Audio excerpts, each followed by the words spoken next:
세이프키스 코리아와 함께 배우는 혈관질환 예방법. 여러분, 여기는 병원이에요. 여기 병실에 누워 계신 환자분이 보이시나요?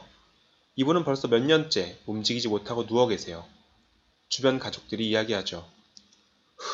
언제까지 이렇게 누워 계실 거예요? 제발 일어나 보세요. 이미 틀렸어. 몇 년째 이러고 있는 거야.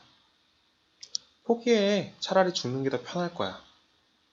가족들은 환자가 듣지 못할 거라고 생각하고 이렇게 대화를 했어요. 하지만 사실 이 환자분은 몸은 움직이지 못하지만 주변에서 일어나는 모든 일을 들을 수 있었답니다. 자신을 욕하는 사람도 자신에게 힘내라고 말하는 사람도 누군지 다 알고 있었죠. 그렇다면 왜 이 환자분은 다 들을 수도 생각할 수도 있는데 자리에서 일어나지 못하고 있는 걸까요? 그 질문에 대한 답은 바로 여기 있습니다. 자, 여러분, 이건 우리 몸이에요. 그리고 그림에서 보이는 것처럼 우리 몸에는 보이지 않는 무수히 많은 혈관들이 있습니다. 그래요. 여러분의 몸에도 다 이런 혈관들이 있답니다. 이런 혈관들을 좀 더 확대해서 볼까요? 짜잔! 이게 바로 혈관이랍니다. 이 혈관은 피가 움직이는 통로예요. 우리 몸에 흐르고 있는 피들은 다 이 혈관을 통해서 움직이는 것이랍니다. 심장에서 출발한 피는 우리 몸 구석구석을 돌아다니고 있지요. 이 피가 있어야 우리는 손가락, 발가락, 팔과 다리, 어깨, 눈, 코, 입 등 다양한 신체를 움직일 수 있답니다. 그런데 이렇게 중요한 피가 움직일 수 있는 통로인 혈관에 무슨 일이 생겼나 보세요. 이건 혈관의 안을 확대해서 그려본 그림이에요. 그림에서 보이는 하얀 공간을 통해 피가 움직이고 있는 것이죠. 여러분도 볼 수 있듯이 혈관은 몇 겹으로 튼튼하게 만들어져 있답니다. 그런데 이렇게 피가 통하는 통로에 뭔가 점점 쌓이기 시작했어요. 그래도 아직은 조금밖에 없어서 피가 다닐 수 있네요. 그런데 이런 장애물이 혈관에 점점 더 많이 쌓이면 어떻게 될까요? 자, 이제 피가 지나가지 못할 정도로 혈관에 장애물이 쌓였네요. 이제 피가 어떻게 되는지 볼까요? 점점 쌓이기 시작했어요.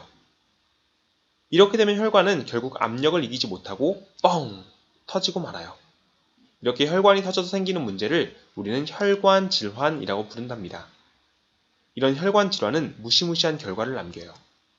뇌졸중, 심장병, 심근경색, 심장마비, 듣기만 해도 무서운 질병들을 남기죠. 다리를 절게 되거나 손이 마비가 되는 것은 아주 약한 정도랍니다. 심할 경우 첫 번째 봤던 환자분처럼 온몸이 마비되거나 심지어 죽음에 이르기까지 하죠. 게다가 이런 질병들은 갑자기 우리에게 찾아옵니다. 만약 운전을 하다가 갑자기 심장이나 뇌에 문제가 생겨 운전자가 의식을 잃게 된다면 어떻게 될까요? 아마 큰 사고가 나고 많은 부상자, 사망자가 발생할 거예요. 나의 건강뿐 아니라 다른 사람의 안전을 위협할 수도 있답니다. 이렇게 무서운 혈관 질환, 어떻게 예방할 수 있을까요? 첫 번째, 열량이 높은 음식은 피해요. 혈관에 쌓이는 찌꺼기는 왜 쌓이는 걸까요? 그 찌꺼기의 정체는 바로 불필요한 지방들이랍니다. 지방은 우리 몸에 필요한 요소이기도 하지만 불필요한 지방들이 쌓이게 되면 앞에서 봤던 것처럼 혈관을 막아서 큰 병을 일으킬 수 있답니다. 기름기와 나트륨이 많이 함유된 햄버거나 피자는 혈관 질환을 위해 피해야 할 가장 중요한 음식이랍니다. 열량이 높은 음식이나 기름기가 많은 고기, 가공육은 정말 많은 지방을 가지고 있기 때문에 이런 것들도 조심해야겠죠. 또한 우리 몸은 탄수화물을 섭취하게 되면 그 탄수화물을 당으로 바꾸는데 만약 과도한 탄수화물을 섭취하게 되면 당이 되지 못하는 것들은 지방으로 저장이 된답니다. 탄수화물은 우리가 즐겨 먹는 밥, 라면, 과자, 빵, 떡 등등에 들어있답니다. 우리가 과식을 하게 되면 위험한 이유 중에 하나가 바로 혈관 질환의 위험 때문이랍니다. 맛있다고 해서 열량이 높은 음식들을 지나치게 먹는다면 어떻게 될까요? 영영 어떤 음식도 먹지 못할 수 있답니다. 두 번째, 운동을 해요. 먹는 것보다 더 중요한 것이 운동입니다. 왜냐하면 운동을 해야만 혈관을 망치는 세 가지 주범, 혈압, 혈당, 콜레스테롤을 동시에 떨어뜨릴 수 있기 때문이죠. 운동의 가장 중요한 목적이 바로 혈관이랍니다. 운동을 할 때 가장 좋은 원칙은 장시간 저강도 방식으로 운동을 하면 된답니다. 세게 하는 것보다는 40분 이상 하는 것이 더 중요합니다. 또 너무 힘들어서 숨도 제대로 못 쉬는 정도가 아니라 옆 사람과 간단한 대화를 나눌 수 있을 정도의 강도가 가장 알만한 운동이랍니다. 그래서 여러분에게 권하는 가장 추천하는 운동이 있습니다. 그게 뭘까요? 바로 걷기입니다. 40분 이상 빠른 속도로 걸어보세요.